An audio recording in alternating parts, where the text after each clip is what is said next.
Hey guys, welcome back for more Corpse Factory.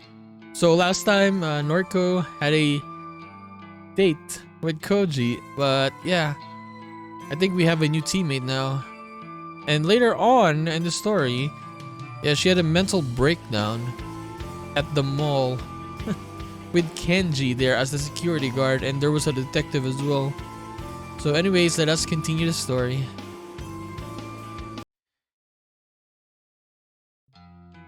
To my absolute delight, I woke up this morning feeling really refreshed.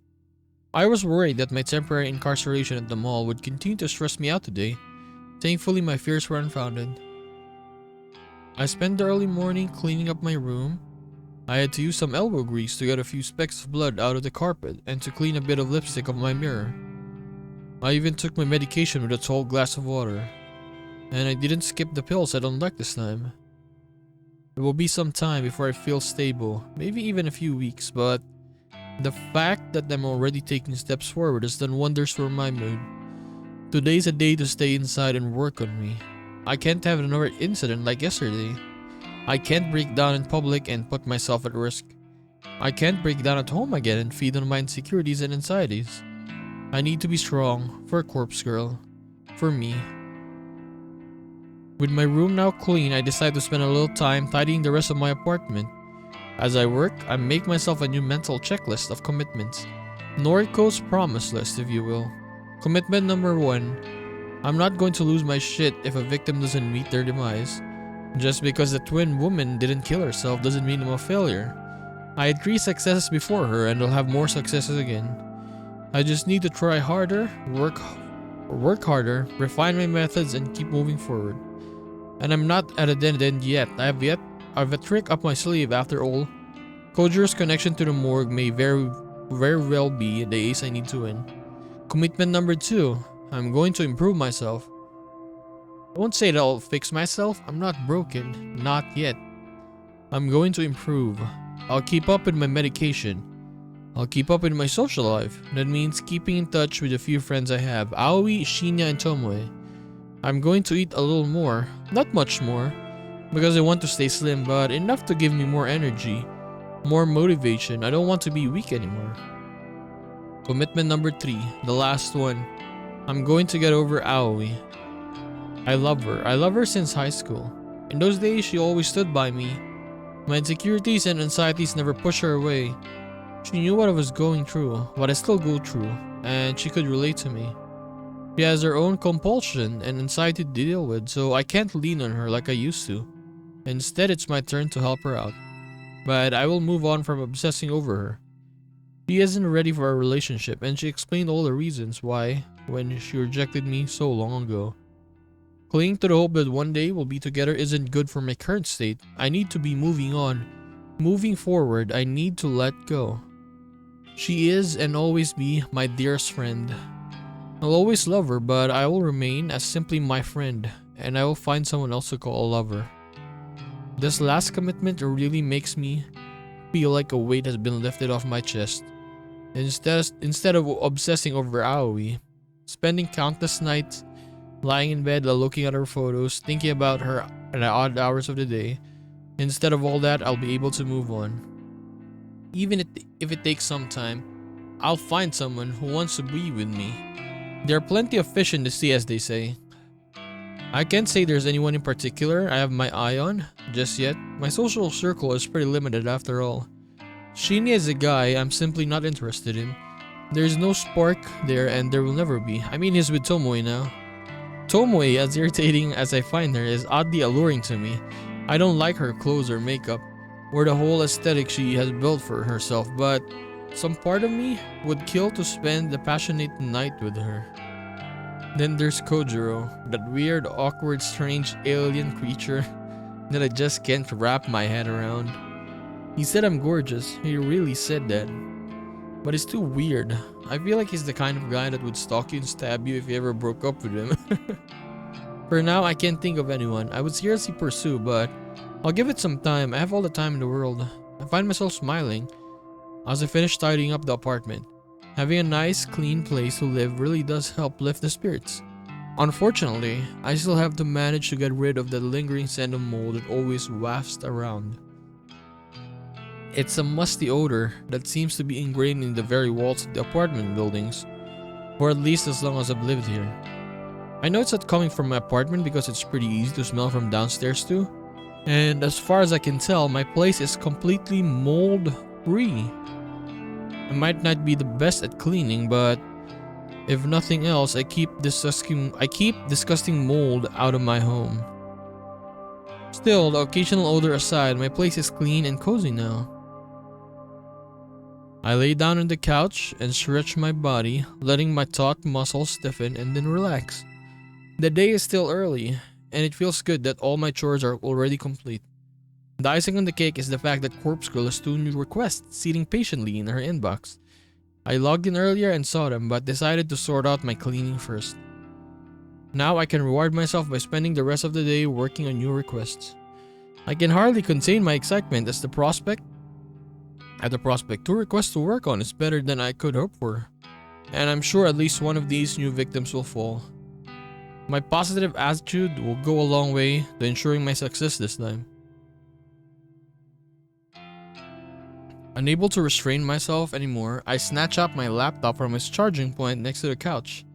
I flip open the lid and gaze at the photos that I downloaded earlier. My 2 new victims, fresh blood. Saitama. Is Saitama. The first is an older male, maybe in his 50s. Typical businessman type. He might as well be the clone of every other nondescript man you see on the subway, at the supermarket, on TV. If I had to guess, I'd take a leap and say his miserable wife wants him out of the picture. Maybe she's unhappy with their finances, or she's having an affair, or she's just tired of his clone face and his clone personality. Regardless, someone wants this unremarkable man removed from the face of this unremarkable world. The second victim is much more interesting. 2 things strike me as noteworthy about this photo. Firstly, the cleavage, of course. Secondly, the image is a photograph of photograph. Somebody has snapped a picture of an actual physical photo and uploaded it on site. The photograph is in good condition, as though its owner values it above all else. A signature is scribbled across it in white ink. So this person sent it. He's definitely a fan.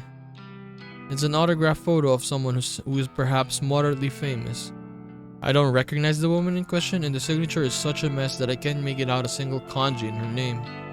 Regardless, I would be willing to bet that this is a disgruntled fan is requesting her death. If she's an idol or a singer or an actor, it wouldn't be unheard of something like this to happen. A fanboy gets to meet her a few times, they shake hands at events, whatever. You ask her out and she politely declines. And yeah, you become obsessed. And then the obsession begins. If the fanboy can't have her, no one can. Kill her. Well, that's a theory I slowly piece together as I examine some of the finer details of the photo. The reasons behind the request don't matter. They never matter. I'll kill them all the same. I'm going to work on the woman's photo first. I'll timestamp her photo with tomorrow's date and send it to her this afternoon. That should give her about 24 hours to give up on life and light herself on fire. Maybe I'll do the same with the businessman. I'll give him a timestamp set 24 hours from now when I send the photo. It will be kind of fun to schedule 2 deaths to occur around the same time. It will make tomorrow a very exciting day. With my goal set, I load up the DD and get to work.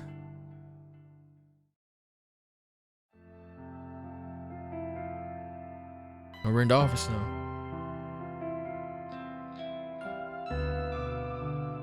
I'm rather proud of myself today. During my morning routine, I made sure to take my medication in the correct doses and I even washed it down with water. I didn't even interfere with my strict schedule. I still managed to catch the usual train. I got to the convenience store at the usual time and I arrived at the office without a hitch. If I can keep up with this dedication, this commitment to improving myself, I know I can be stronger than ever. Strong enough to fulfill Corpse Girl's ambition. I greeted both Shinya and Tomoe when they came to the office, and I even made small talk for a few minutes. Since the day has nearly ended, I'm going to make an effort to chat with them again before heading home. Being social will help me get through this. That's what Aoi used to tell me anyway, at least before she stopped being a social herself.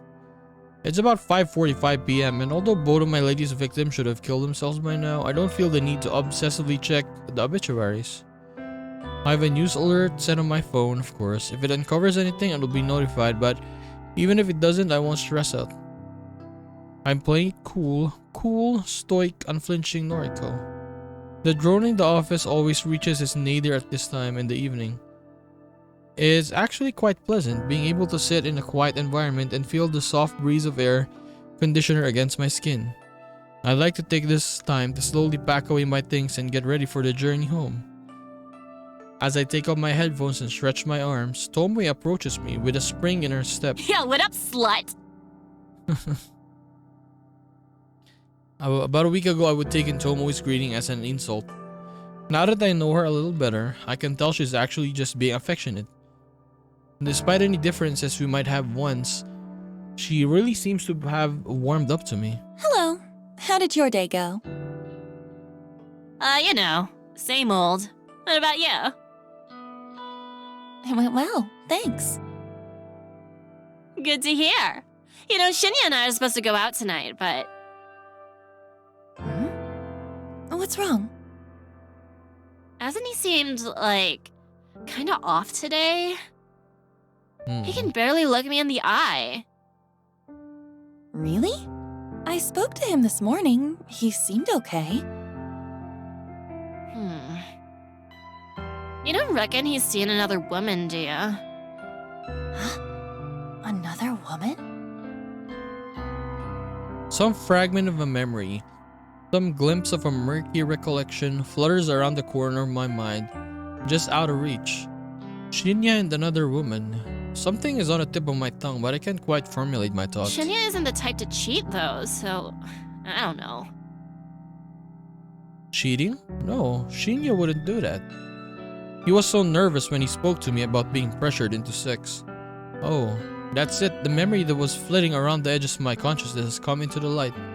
Shinya spoke to me hypothetically about being pressured into sex.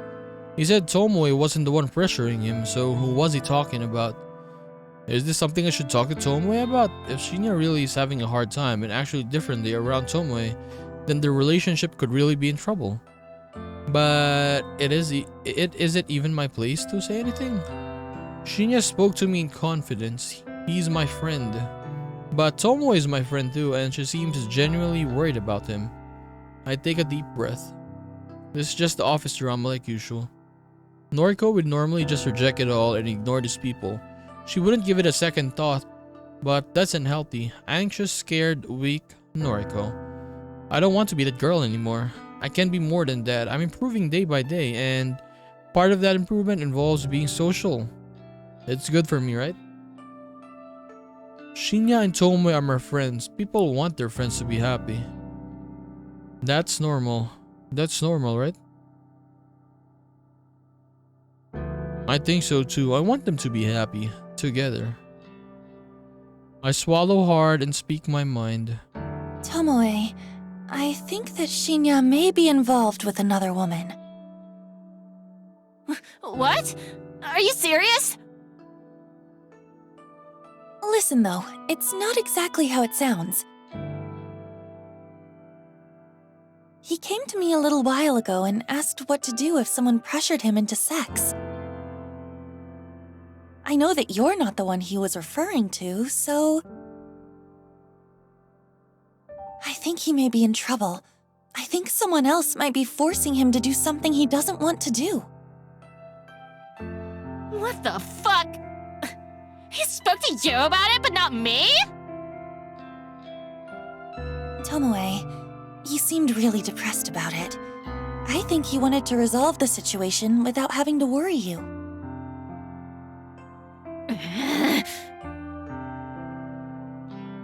Yeah, I get what you mean, but... Who the hell is trying to seduce him? I'm afraid I have no clue about that. Sorry. It's Ida. It's Katomi Ida. Okay, that's fine. Thanks for telling me this anyway. Now at least I know something's up with him. It's super obvious. I'm gonna speak to him. I'll make him cough up what's what. Are you sure that's the best thing to do? Yeah, because I'll let him know that I'll take care of everything. If some bitch is putting the moves on my Shinya, I'll smack him into the ground. Of course. I don't know why I ever doubted you. Tomoe grins despite her obvious frustration and gives me a thumbs up. Thanks, gang. I'll keep you updated. Okay, good luck.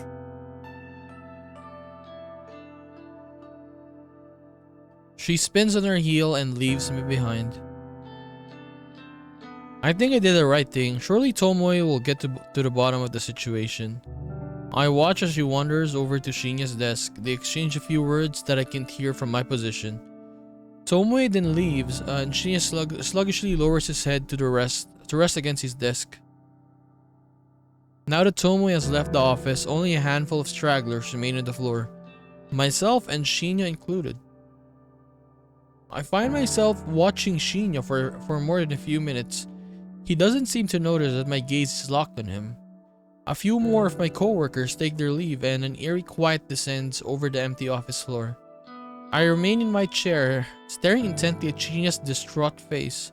We're the only ones still here. He doesn't show any signs of moving. It's kind of unnerving to see him like this. It's not like he's the peppiest or most energetic person I've ever met, but to see him so drained and motionless makes me feel uncomfortable. I owe it to my newest convictions to go and talk to Shinya. More than that, I owe it to him. I find myself striding toward his desk, before my mind even registers that I'm moving. Hey. I'm slightly startled, but he immediately looks up to me. The sudden movement is reminiscent of a corpse springing to life in a B-grade zombie movie. Oh, Noriko! Not feeling well? Not really. I'm sorry. I shouldn't be here if I'm unwell. I didn't mean to worry you. Don't sweat it. I'll, take my leave then. If he leaves now, I won't feel like I've done anything to help him.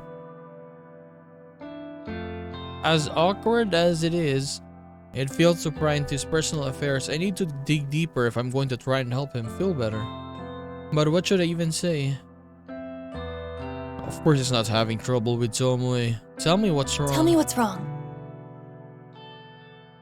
I don't expect my blunt words to get through to him. I don't expect anything really. I'm not used to confronting people about the stuff they're facing in their personal lives. I'm usually content to simply sit out on the sidelines and watch. No need to worry. I'll be okay. He tries to smile, but his composure cracks under the weight of his blatant lie. I quickly tried to piece together what I know about his current situation. Based on the slivers of information I've been drip-fed, I'm certain that someone has been sexually assaulting him. True.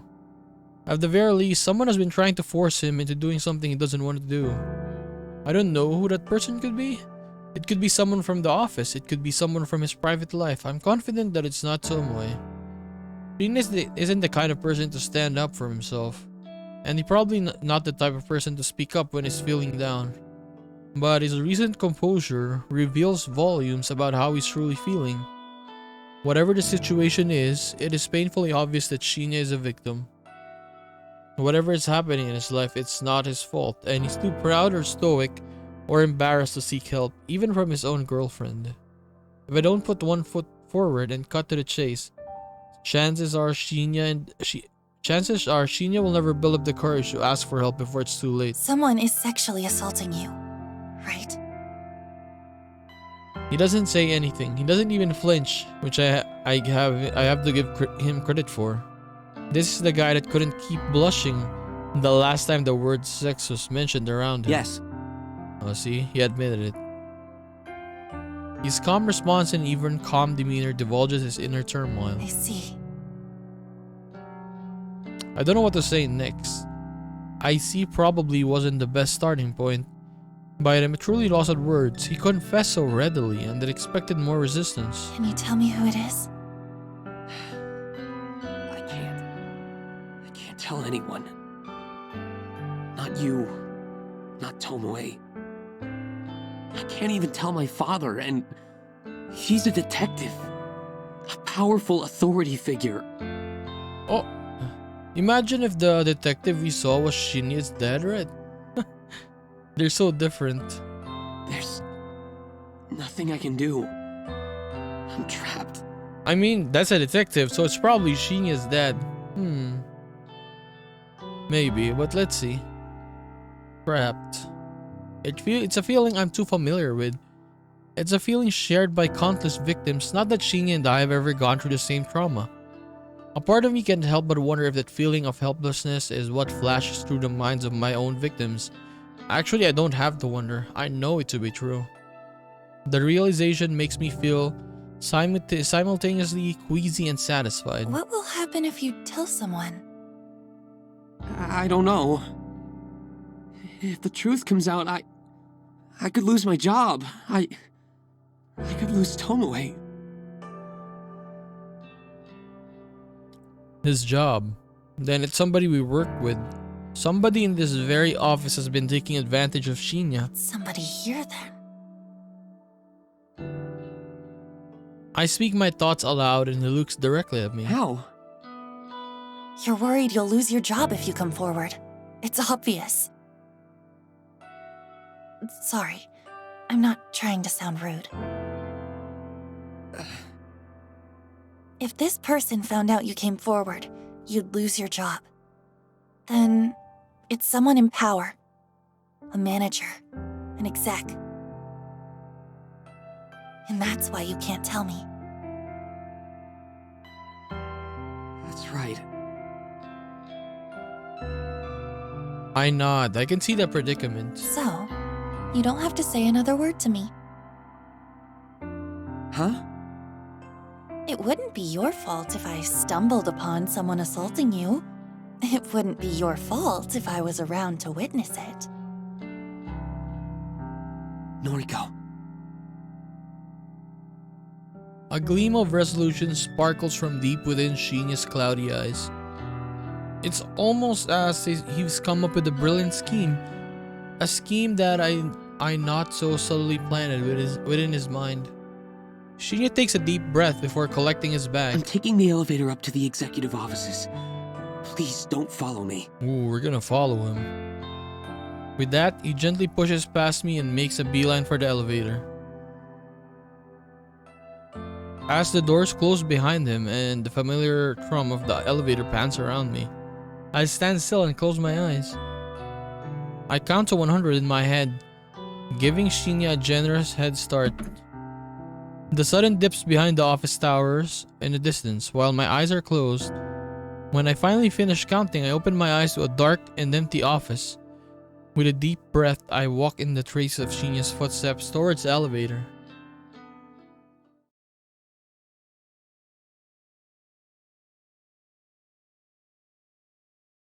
I've never been to this level of the building before. What reason would I have to visit the executive offices? When execs have businesses with junior staff, they descend from this lofty perch and grace us with their presence on the 14th floor. I'm surprised you came to see me again. A woman's voice from nearby catches my attention. It's a hushed yet aggressive tone, like the whisper of a venomous serpent. Are you finally going to let me have my way? Jesus Christ. I creep out of the elevator, hoping against that the ding of the elevator's arrival wasn't noticed by the owner of the unidentified voice. Stop it! That was Shinya's voice. I creep around the corner and catch a glimpse of two bodies at a nearby desk. Oh my god, look at her face. Come on now. I'm tired of playing games with you. A predator. You want to please me, don't you? I'm your superior after all. How can you expect to get ahead in this company without sucking up to your superiors? Kotomi Ida, the executive with Shinya's career in her hands.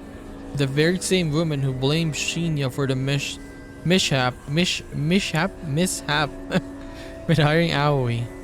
So the whole situation was more in depth than I originally thought. It was never about Aoi. It was about holding power over Shinya. Yes, she used that as an excuse. Miss Ida, please, I just came here to... Oh, sure, I don't want to hear it. Take your shirt off. I swallowed hard. I knew that Shinya was in trouble, but I didn't expect things to escalate this quickly. I don't have time to think rationally. I stride forward rather loudly and purposely bump into a desk, sending a potted plant tumbling to the carpeted floor with a dull thump.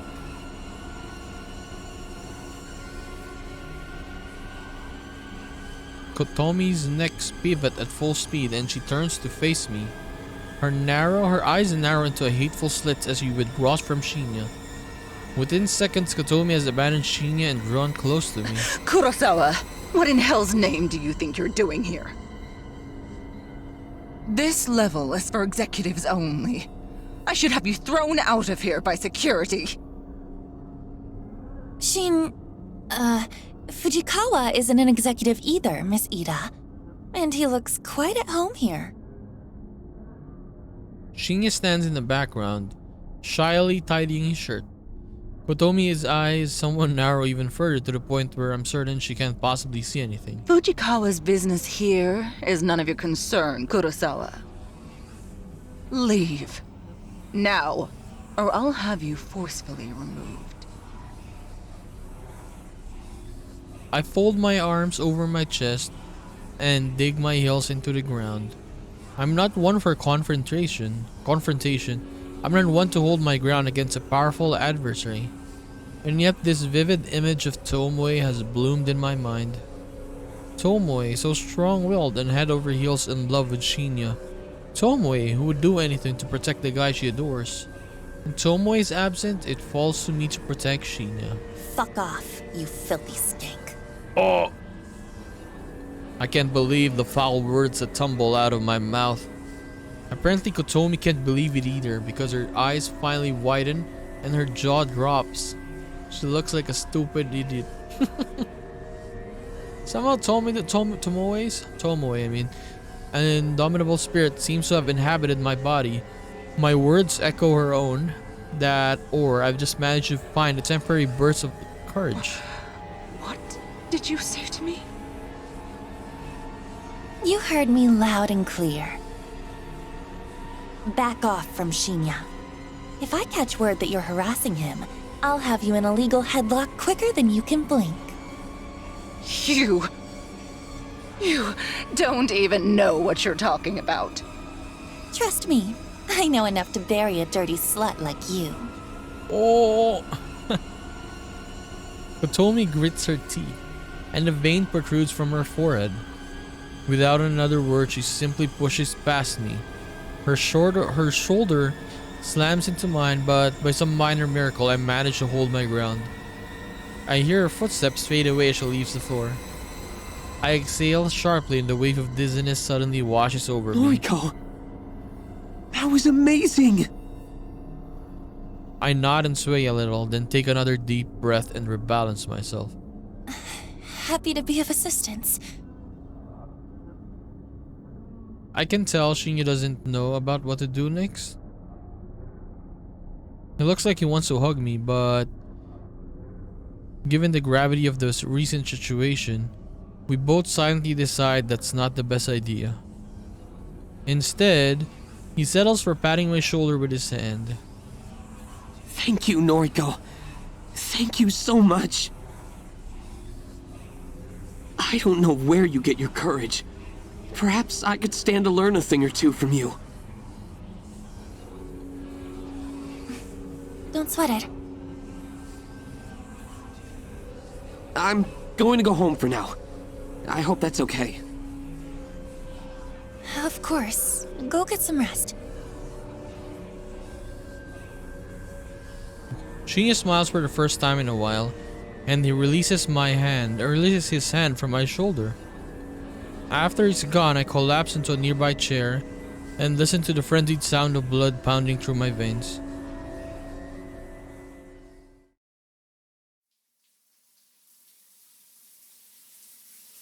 Steam and suds fill my vision as a pleasant torrent of hot water sprays my body. The tiles in the shower are polished to pearly sheen, so much that I can see my own hulking and beautifully ugly reflection. The shadow in the reflection has matted in her eyes. I don't know if she can see me like I can see her. I wipe my hair from my eyes and stare into space, trying to shake the abstract thoughts from my mind. It isn't until my phone springs to life from the bathroom countertop that my thoughts return to the present. I startle at the noise. I peer through the shower's glass door, but it's impossible to make out the name flashing on the phone screen thanks to the steam that has fogged up the glass.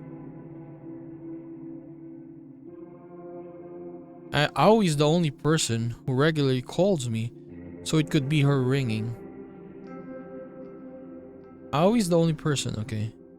Or could be a spam caller trying to sell me something I really don't need, but I may just cave in and buy it anyway.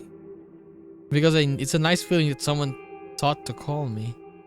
I open the shower door and tiptoe out my wet and dripping body, causing pools of water to form on the bathroom floor.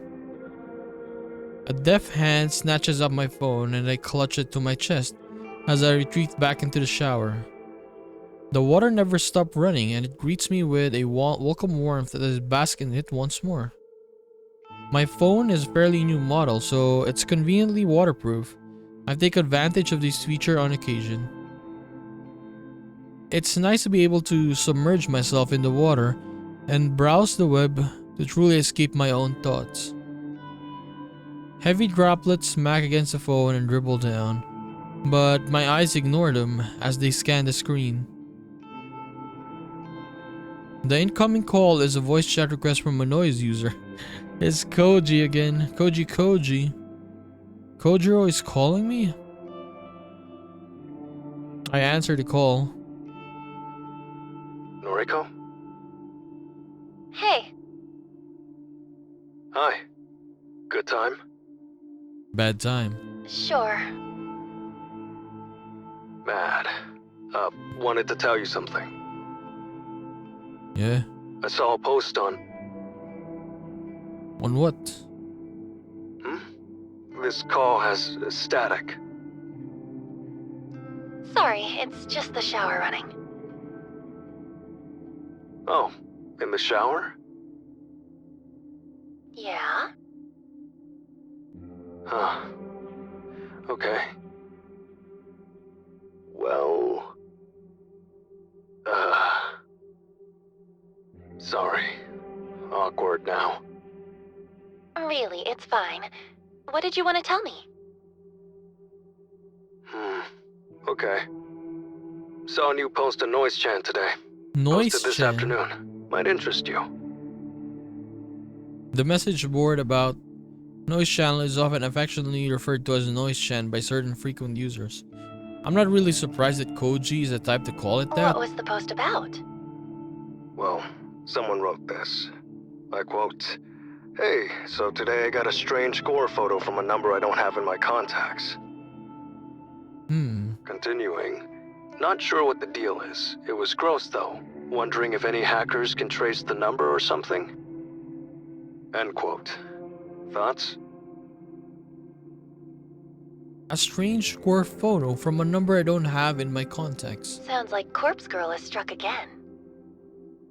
Right? Thought the same thing. I wonder who wrote the post. Kojiro mentioned the post was written today, and the original poster wrote that they receive a photo today. That means it can only be one of two people, either of my latest victims.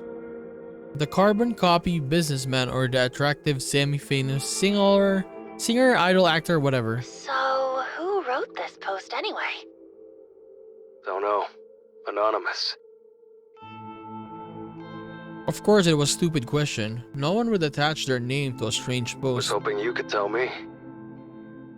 How would I know? Well, you're Corpse Girl, right? I mean, it's obvious that Koji knows this. This again, Koji just doesn't let it slide.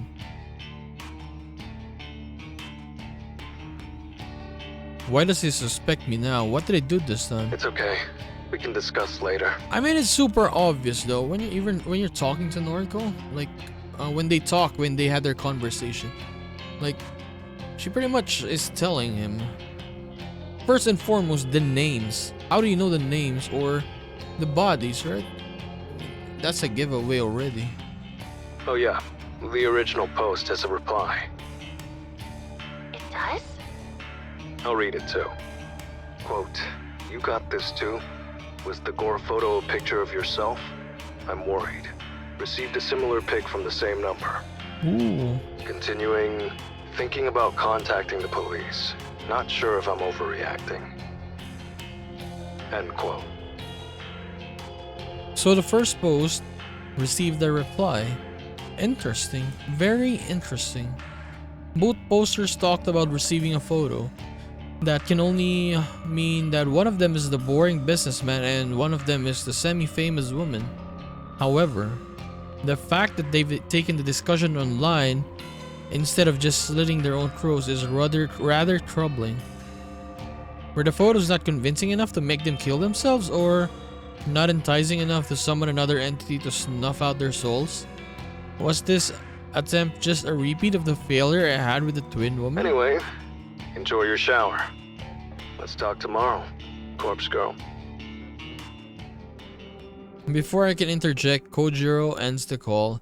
I mean, it's okay for in Noriko's case because Koji says he's a big fan and he's gonna pretty much help her anyway, so it's okay. He's once again assuming my true identity. He's assuming correctly, but that's beside the point. Well, maybe it doesn't matter too much. Maybe this will actually save me some time and effort. If I already know some Corpse Girl, it should be easy to strike a deal with him in exchange for access to a fresh supply of cadavers. That is, if I decide to walk that path and take this game to the next level. Thinking it through, I may very well have to go ahead and do that. My last 3 victims have not ended their lives as I planned. My success rate is very, very low. That's a depressing fact and one that the old Noriko would probably have thrown a tantrum over. But not me, not the new and improved Noriko. I turn off the running water and step out of the shower. A shiver scuttles down my spine like a spider as the cold damp air clings to my naked form. Throwing my phone onto the bathroom counter, I reach for a towel and wrap it around my corpulent, emaciated body. The thick flab on my skeletal arms jiggle as I dry myself off.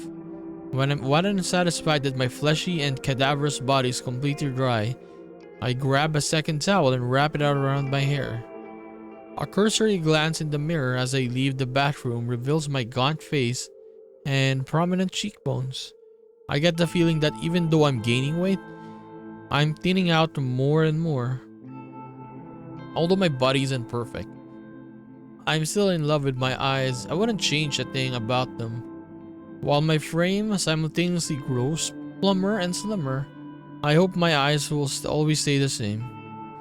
I flick off the bathroom light as I exit, entering my bedroom. I sit down in the bed with a towel around my body and another around my hair. My laptop is lying on the sheets, so I pull it towards me. A few clever keywords in a search engine quickly leads me to a post on Noise channel that Kojiro just informed me about. Sure enough, he was telling the truth. The original poster submitted this just today, and the follow-up reply was submitted shortly after. I skim through the text to see if there are any clues about the either's poster's identity. However, nothing really stands out. I'll retain my assumptions that my two latest victims created this post. I spent a little time applying various moisturizing creams on my skin before getting dressed in my bedwear. I'm feeling pretty relaxed by the time I finish. Perhaps I'll spend the rest of the evening reading a book in bed. Or I could try and plan out my next move with Kojiro. Should I come forward and claim my identity and request access to his morgue? It's a big step. This seems to be the time for me to take a bold move. I can keep working on requests that are doomed to fail. I need to start succeeding for me or Corpse Girl. I pull my laptop to me once more and begin to brainstorm my plans.